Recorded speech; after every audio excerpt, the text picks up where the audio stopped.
قربانی ہر صاحب نصاب پر واجب ہے۔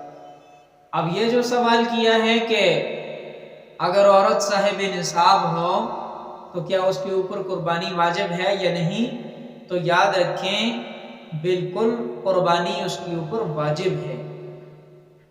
اگر مرد صاحب نصاب ہے تو مرد کے اوپر ہے، اگر دونوں صاحب نصاب ہیں تو دونوں کی طرف سے قربانی واجب ہے۔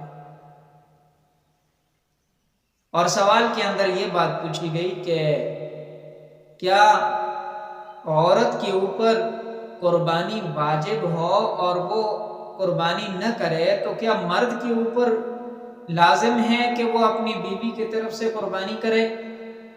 تو یاد رکھیں شریعت مطہرہ نے فرمایا کہ اگر مرد اس کی طرف سے قربانی کرتا ہے تو ٹھیک ہے، لیکن اس کے اوپر ضروری نہیں، یعنی خامد کے اوپر ضروری نہیں ہے کہ وہ اپنی بیوی کی طرف سے قربانی ادا کرے، بشرطے کہ بیوی جو ہے صاحب نصاب ہو۔ اگر صاحب نصاب ہے تو اس کو چاہیے کہ وہ خود جو ہے وہ قربانی کرے، یعنی بیوی۔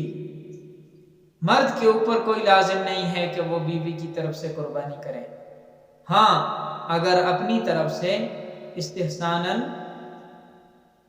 بیوی کی طرف سے قربانی کر رہا ہے تو ہو جائے گی۔